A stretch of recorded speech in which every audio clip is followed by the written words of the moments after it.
মই বাবু হীৰেণ গোহাঁই ডাঙৰীয়াৰ ওপৰত বয়সৰ বহুত ডাঙৰ হেঁচা পৰিছে আৰু বয়সেতো কাকো ক্ষমা নকৰে, মোকো ক্ষমা নকৰিব। গতিকে তেখেতৰ সুস্বাস্থ্য আৰু দীৰ্ঘ জীৱন মই কামনা কৰিছোঁ। কিন্তু যোনে মিয়াসকলক অসমীয়া মানুহৰ বন্ধু বুলি ক'ব পাৰে, তেওঁৰ মতিভ্ৰম হোৱা বুলি ক'ব লাগিব। আৰু সেই ক্ষেত্ৰত কোনো অসমীয়া মানুহে ইয়াক নিশ্চিতভাৱে সমৰ্থন নকৰে।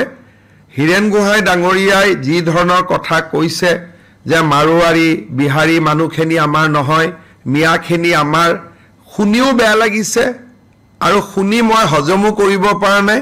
আৰু বিষয়টো মই পঢ়া নাই, মই ভাবি লৈছোঁ যেন এইটো হীৰেণ গোহাঁই কোৱা নাই।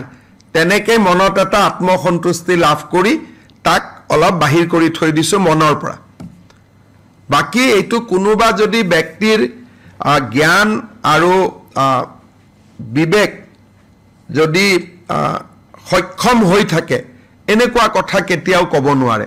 গতিকে মোৰ কেতিয়াবা মনত সন্দেহো হয় যে হীৰেণ গোহাঁই ডাঙৰীয়াই নিজে এইবোৰ লিখেনে কোনোবাই লিখি দিয়ে।